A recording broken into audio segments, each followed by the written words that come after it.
আসসালামু আলাইকুম প্রিয় viewers, welcome to Sathi recipe house. আজকে আর একটা নিউ রেসিপি নিয়ে আসলাম, দেখবেন প্লিজ। প্রথমে চুলে একটা প্যান বসিয়ে পরিমাণ মতো তেল দিয়ে 10টা ডিম দিয়ে দিলাম। ডিম আর একটু হলুদ দিয়ে ডিমটা ভেজে নেব। এই তো ভাজাটা কমপ্লিট, এখন তুলে ফেলবো। তারপরে ওই তেলে আবার পেঁয়াজ কুচি দিয়ে দেব। ভিউয়ার্স, রেসিপিটা ভালো লাগলে সাবস্ক্রাইব প্লিজ, বেশি ভালো লাগলে লাইক কমেন্ট শেয়ার করে পাশে থাকবেন। তারপরে পেঁয়াজটা হালকা ব্রাউন কালার করে ভেজে একটু মশলা দেবো, যেমন হলুদ গুঁড়ো, মরিচ গুঁড়ো, ধনিয়া গুঁড়ো, আদা রসুন বাটা আর লবণ দিয়ে ভালো করে মশলাটা কষিয়ে নেব। ভিউয়ার্স, রেসিপিটা খুবই একটা মজাদার রেসিপি, আপনারা তৈরি করে খেয়ে দেখবেন।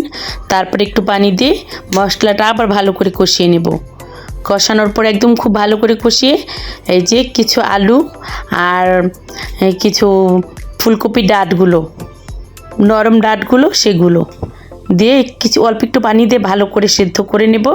তারপরে এই তো ফুলকপিটা দেব, দিয়ে হালকা একটু কষানো দিয়ে তারপরে গরম পানির একটা ঝোল দিয়ে দেব। পানিটা গরম করে রেখেছিলাম, এখন ঝোলটা দিয়ে দেব। তো পরিমাণ মতো ঝোল দিয়ে এই তো ডিমগুলো দিয়ে দেব। এই তো ডিমগুলো সব একসাথে দিয়ে তারপরে কিছু কাঁচামরিচ দিয়ে দেব ফালি করা, আর কিছু টমেটো দেব, দিয়ে ঢাকনা দিয়ে ঢেকে রান্না করে নেব ভিউয়ার্স। তারপরে এই তো কিছু ধনিয়া পাতা দিয়ে দিলাম, দিয়ে রান্না করে নিলাম। আসসালামু আলাইকুম ভিউয়ার্স, ভালো থাকবেন, আল্লাহ হাফেজ।